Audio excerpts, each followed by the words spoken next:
We're joined now by Bergen County Executive Spokesman Brian Haig, who's at the Office of Emergency Management in the county. Brian, what do you know right now? Well, Michael, there's not much at this point that nobody else knows. There were reports of some car accidents with the plane. Can we confirm any of that? Can't confirm it right now. We're on the phone again with Brian Haig, the county executive spokesperson for Bergen County. Brian, were the kids at school when this happened? Kids were at school. Fortunately, nobody was injured. Location, location, location. They say that's the key to business, and for the mobile store, that happens to be a great selling point for them, especially for picking up new customers.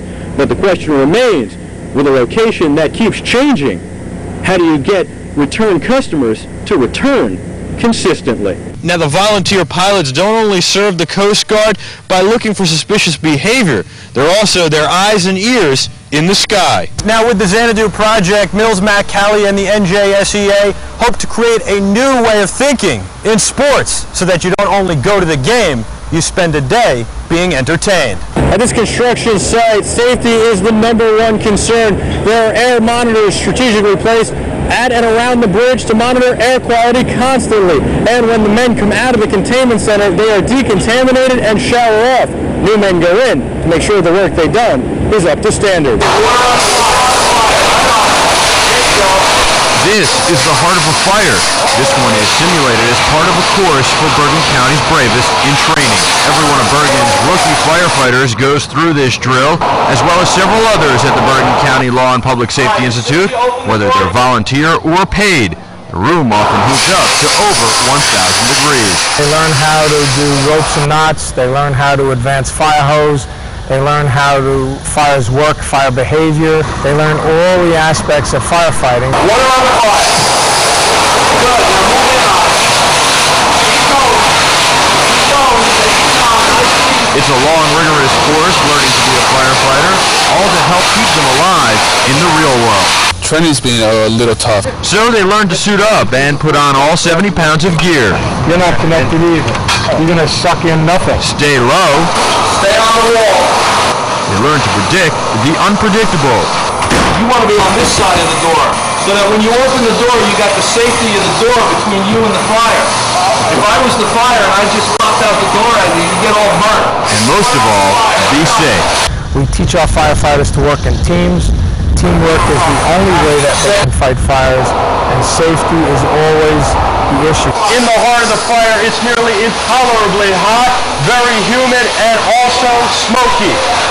A situation that most people would not voluntarily put themselves in. But the firefighters say they do it because of the satisfaction they get from helping people. I think it's the best thing I can do for my community. Seeing people in situations when they're trapped at home, and there's nothing better than to have somebody that's not getting paid to go and risk their life to save yours. Officials say they're always looking for good volunteers. In the heat of the blaze, Michael Artsis for your New Jersey News Now on New York 1.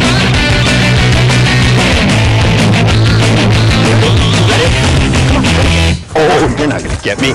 Hey, welcome to the Mets Locker Room, the show where we go off the diamond and talk more than just baseball with the New York Mets.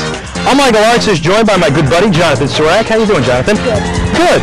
We've traveled some 206 miles from Shea Stadium to Boston, also known as Beantown, to a Little League field here, right next to Fenway Park, where the Boston Red Sox play their home games. Fenway Park was built in 1912 and has a big green wall that stands 37 feet high in left field. And to hit a home run, woo, you've got to pop one over that fence. Not an easy task. Well, the Mets and the Red Sox don't usually play each other, but thanks to interleague play, the American League teams can play the National League teams during the regular season. But the Mets did play the Red Sox in the 1986 World Series, where the Mets beat up on the Red Sox pretty good and won the World Series. Hey, Jonathan, what's up? We're in the middle of a show. Well, Boston's not all about baseball. Come on, that's all that matters in life. Well, there's history to it. Like, you know, the Boston Tea Party. Are you serious? Yeah, come on.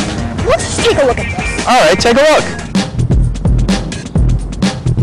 Hey, Boston sure does have some interesting history. We'll be back on the Mets Locker Room right after this to talk some more about the history and also about some sites to go check out in Boston. But while we're gone, chew on this Mets trivia question. Hasbrook Heights High School senior Courtney Del Vecchio has volunteered for more than 30 hours at a local hospital during her high school career. The school didn't require volunteerism for graduation, but offered her class credit for it.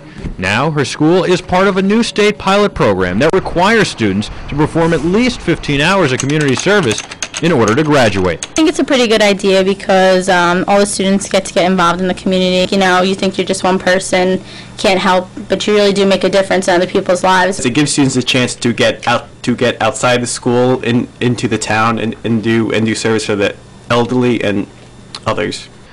The 3-year pilot program includes 30 school districts statewide. 5 of the participating schools are in North Jersey, but many schools in our area, like Fort Lee High School, already offer credit for community service and encourage their students to do so before graduation.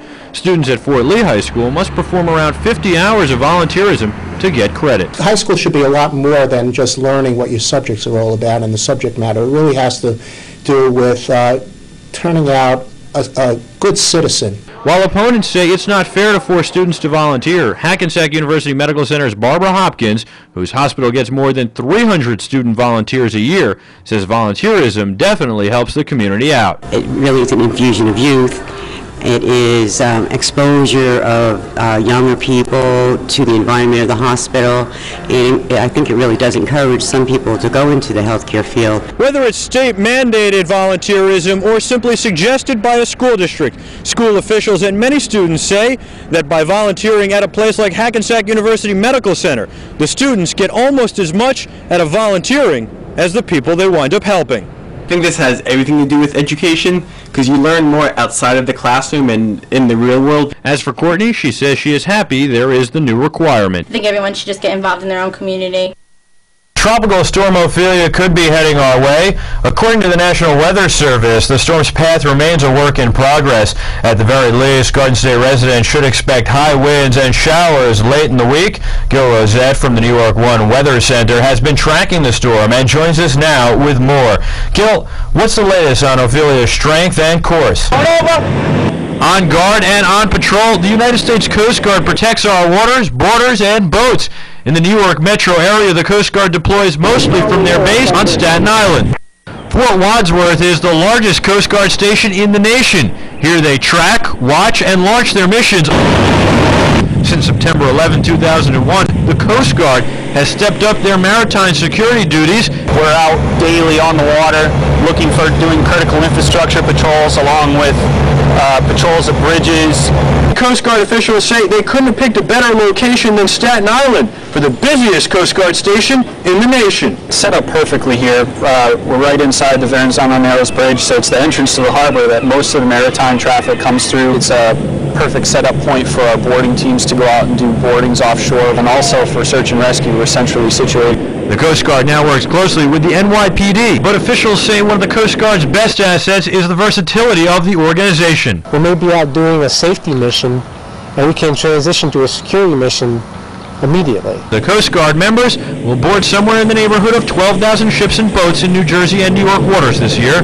All the while, they monitor about 1,400 vessels daily in the harbor.